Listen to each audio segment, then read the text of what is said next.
Dr. Shea, many thanks for joining me on the Global Conversation. Well, we sadly know... It's a pleasure, Isabelle. We sadly know what ISIL is capable of, but what do you think they could be planning now? ISIL has shown a propensity to carry out the global jihad and to organise attacks very quickly in a short space of time in a number of different places. Now, that could be, Isabelle, because they're suffering reverses. They've lost about 25% of their territory in Iraq and Syria over the last year. It could be, unfortunately, that as we're having some success in pushing them back in the caliphate, they are lashing out like the wounded bear in terms of organising attacks in Europe and elsewhere. So we have to be on our guard against that. There's always, unfortunately, in this domain, a trade-off for success. Well, that's one narrative. The other is that they could be outsmarting us. Well, it's very difficult, as you know, to track a large number of people operating in a large number of countries with sleeper cells, some coming in from abroad, some already there, all the time. I mean, what we're seeing, to be fair to the intelligence agencies, is a much larger number of people who are on the books. I mean, for example, if you take France, a few years ago, the domestic intelligence services were tracking 1,000 or 2,000 people. Now it's up to 15,000 plus. And many of the people who are now coming onto the lists of intelligence agencies are people who don't have a big background. For example, 25% women and 15% adolescents under the age of 16. The other thing that we're seeing, which is making the job harder, is that the time for radicalisation is becoming much shorter. Now we see, in the case, for example, of the two brothers from Belgium who were involved in the Paris attacks, that the radicalisation took place in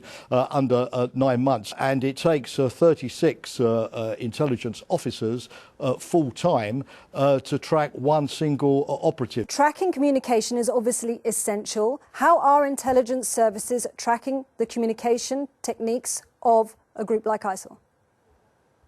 Well, of course, a lot depends on having good international cooperation. Does that exist? Because sometimes the tip-offs come from the Middle East, or in this case we saw from Turkey and Iraq, and we need to step up that type of cooperation. Sorry, can I interrupt you though? Because clearly, Jamie Shea, sorry, I've heard you say this, we've spoken before, and I have heard you say every time that these kind of intelligence sharing has to be stepped up, but it just doesn't seem to be happening. It's a constant issue. There's no doubt about that. And Paris, again, is a spur to improve these type of relationships.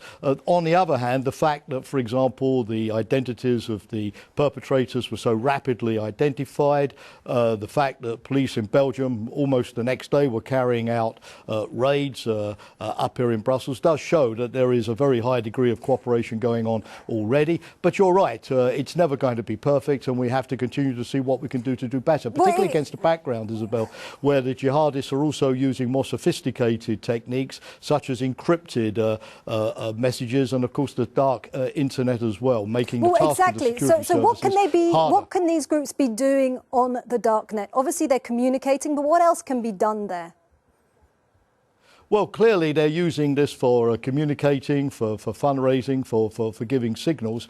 And of course, in the intelligence community, we need to have better instruments, both in terms of technology, but also the legal basis to be able to overcome that encryption where necessary. As you know, there's a big debate at the moment in the UK, France, the United States, as internet service providers try to offer their customers more encrypted forms of communication to protect privacy, about where the balance should be between that right of the individual to have his or her own encrypted communications and the right of the state, the intelligence services, to have access where it's absolutely necessary. True. Well, what we see after Paris is that maybe the balance has to go back more towards security. Yeah, and that's a whole other discussion. But if we go back to the Paris situation, questions are being asked as to why the plot of Paris attacks was not uncovered. Yet, as you mentioned, finding the perpetrators seemed relatively easy. The key thing, of course, is not just tracking people, but trying to recognise that moment when you suddenly see a shift towards radicalisation,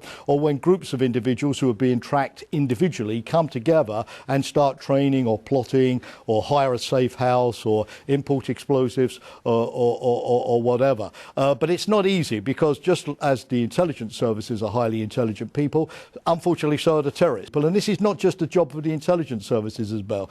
Communities where these people live, also have to take their responsibility in alerting any hostile or suspicious activity to the authorities. This is for all of the public and not just for the organs of the state. You've also got some unlikely allies in this because the anonymous group has also declared war on ISIS. How significant is that?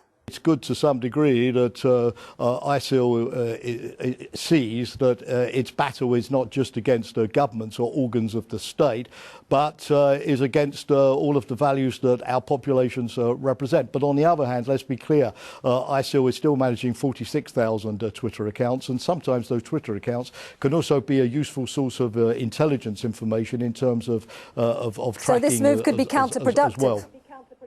It could be counterproductive, and it's better, frankly, if Anonymous leaves this type of thing to the authorities of the state who know, frankly, better what the best strategy and the best methodologies are here. I'd like to switch tack slightly because there have been reports and concern that ISIL could get hold of weapons of mass destruction. We know that chemical weapons have been used in Syria.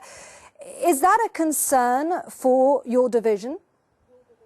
Well, to the extent that ISIL claims to be a state and governs territory, then I believe that's a danger. If ISIL, like Al-Qaeda in the final years, is always on the run, always hiding from drone strikes, staying alive, they don't have time to organise laboratories or supply chains or the financial resources necessary to build a weapon of mass destruction. So the first thing is to deny them that sort of safe area where they could plan that kind of nefarious activity. So it is a concern. Critical. On the other hand, you see from Paris that using very basic things like Kalashnikovs and explosives, and just with 8 or 9 operators, they're already able to cause mayhem and get lots of publicity, which I think is what they're trying to do in terms of sowing divisions and tensions.